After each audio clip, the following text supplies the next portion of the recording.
Okay, so what you're doing is you're going into the etymological. That's very good. I appreciate it. Okay, how many of you like to, you're just happy with the surface, or you want to go to really learn the technical thing? Technical thing, so that later on when you go out, you meet with anybody else from some, and then you said, we learn something, there's a Dalai there, a scholar comes, and then we learn, what do you learn? Bodhisattva. So what is Bodhisattva? You want to explain something, the surface, or something technical? What do you want to learn? So actually sattva, when we make sattva at home, it's a type of food. It is made out of ragi. Okay, so this is not my question. Okay, my question is, my question is, what do you want? The surface? Surface or the technical? What do you want? The technical. Okay. Okay, good. Okay. Technical is very important. If you learn the technical, you automatically got the surface. You're getting it? And then you become very confident to speak about it to other people in the future. You can even speak with the scholars with confidence, with fearlessly. Okay, so Bodhi as your name? Okay, Bodhi as the Sonji said, is the awakening. It's not like the Buddhahood. Buddhahood is fine, but in a secular context, it simply means awakening. Awakening of your potential, the gold. Awakening of your potential. This is a technical term. Bodhi is the awakening. Sattva. Sattva has, of course, like any other language, Sanskrit is a very rich language. Sattva might have the meaning of the essence, but two of you said, and Sattva has the connotation of the courageous one. The courageous one, with the courage. So, Bodhisattva, somebody who is courageous, how two of them said, somebody who is courageous to aspire for the highest goal in order to benefit all the beings. You got it? Let me say this again. Somebody, a person who is courageous to aspire the ultimate goal, the full awakening, full potential to benefit all the beings. This is the Bodhisattva. Okay, which means that the person has attained or not attained the goal.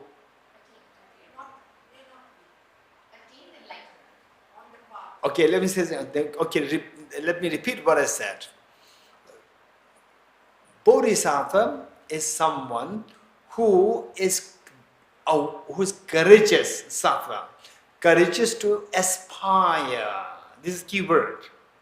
Courageous to aspire to attain the highest goal of full awakening for the benefit of all sentient beings. So now this person has attained the goal or yet to attain the goal?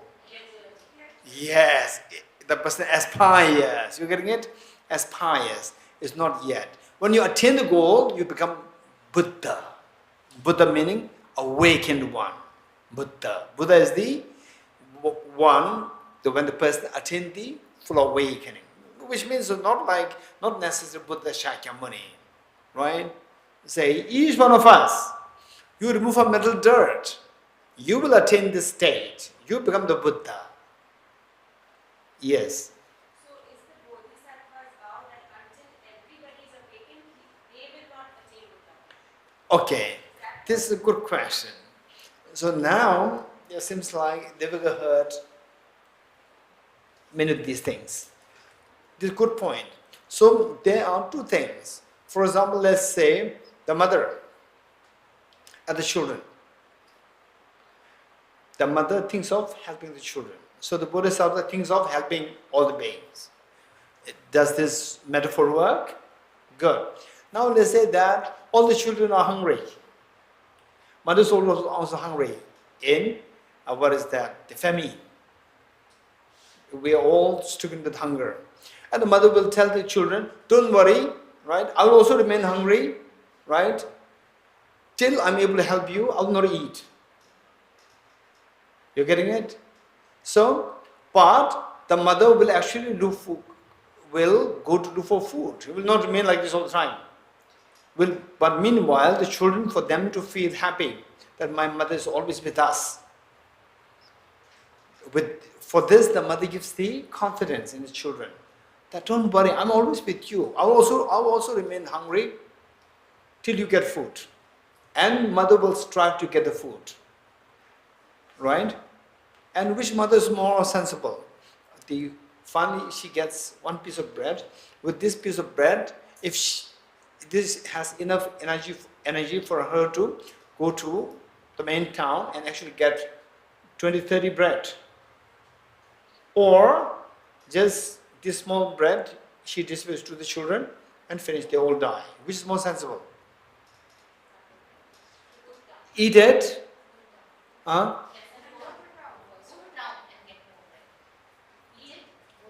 Yes, eat.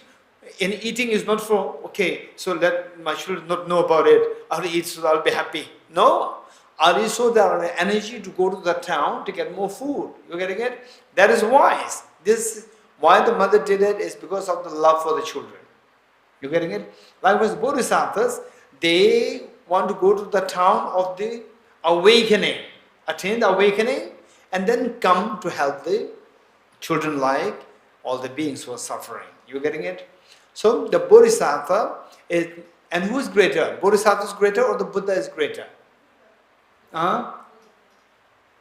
So because there are many, say the stories where it says that the bodhisattvas, after becoming enlightened, they come back. And the Buddhas, they leave. These are all for small children. These are not the real things. Bodhisattva means somebody who wants to become Buddha to be of greater benefit to the beings. So if there is a goal, then after attaining this goal, for sure the person will come back. You getting it? Okay. So this is one thing that we need to keep in mind. In other words, when you speak about the Buddha, don't think of outside Buddha there. Think of your own Buddhahood. You getting it? When you say all the problems that we have, each one of us, we have these problems. For example, like ill health. We never know what kind of these illnesses, diseases, each one of we never know. I'm here, I'm very healthy today, and then going back, who knows?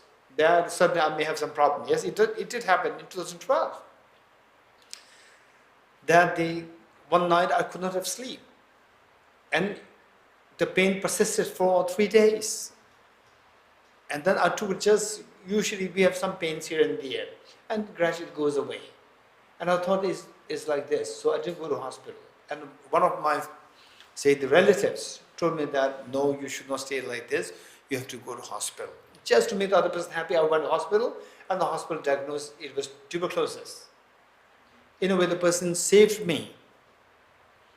So what I'm saying is that what did it say this? Oh, we all have the problems. We all have the problems. Not only we have the problems, the future problems. We never know. You getting it? We never know.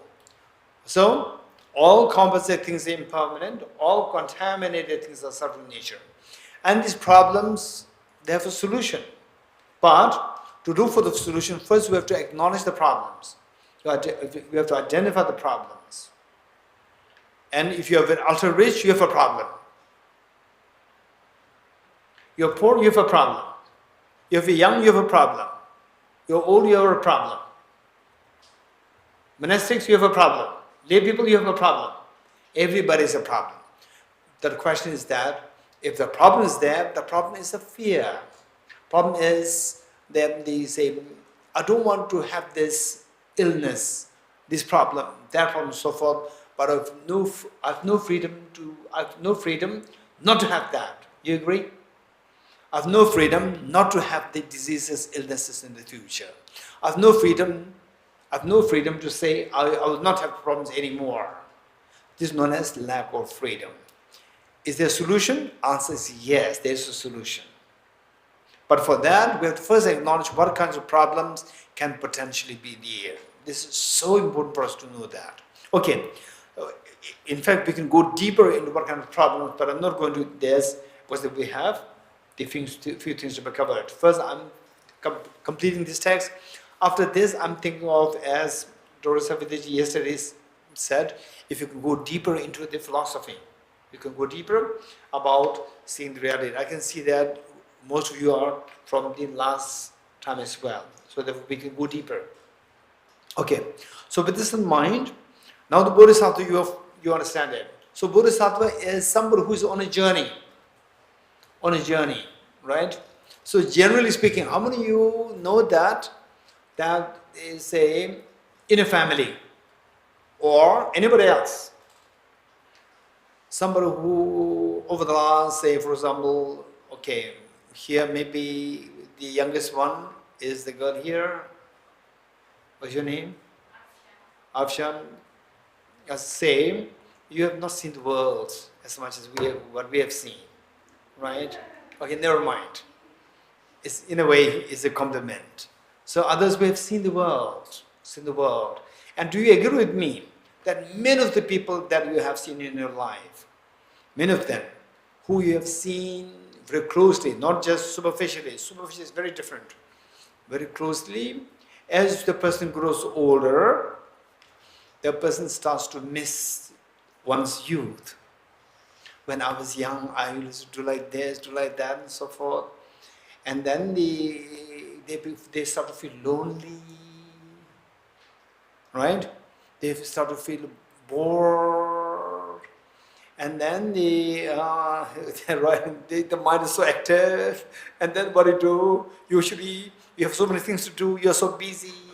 Now you have nothing to do, and your mind goes after all the trivial things, right? Why my neighbor, the curtain is blue? Why my neighbor, the curtain is blue? It's not your business. Now all your thoughts go after this. Oh, how many agree with me in a sense? That's true. You're getting it? Now, which means that our life, if you become one like, don't become, let us not only you, me also, each one of us, let us not become one like that person. You're getting it? What should we become? Think of, that you're on a journey. And somebody is not swimming, somebody is just carried away by the river. And we should swim. Don't just be carried away by the river. You're getting it? Carried away by the life. Carried away by the life and swim along the life for greater purpose. If you swim, indication is that as you grow older, you become happier, and happier. You become busier and busier. Right? And people say, oh, now what are you doing? You have nothing. We can go for what? For outing and so forth. No, I don't have time. Right? After I awaken my seat of perfection within me. Right? Bodhicitta, wisdom of emptiness, to see the reality. I have so many things to do. You see that your life, you become happier as you grow older. And then more and more people will come closer towards you to learn from you, directly or indirectly. Whereas if you miss your youth, oh, when I was younger, then so many people used to come to me, my uncle, my aunt, my nephew, niece, everybody comes to me. Now nobody's coming, you wait for somebody to come, even you wait for your son to come, he's not coming, you wait for your daughter to come, not coming, right? This is what happens to you, happens to us, happens to me, very sad, we have wasted our life. And we cannot go back to our youth. But if you use your life productively, we see that we are happier. Okay, so the Bodhisattva is somebody who's on a journey, not just flowing, not just carried away by the life, but swimming to cross the ocean of miseries for yourself and for others. So Bodhisattvas, they are following a journey of mind from unhappy state to a happy state, from ignorance to wisdom. Right? When I say ignorance to wisdom, it doesn't mean it's like a nice technical word used. No, this is reality. We have to know that this is reality. Don't just follow blindly. We have to study this and see that it is real, so that our life, whatever the life that we are left with, that we don't spend it, let it go waste. Okay, having said this, I'm going to read through this short composition. And if you have any, I'm sure that you have many questions. Along as we read this, you have many questions, I'm sure. Don't hesitate to bring them up. Okay. We are on page 73.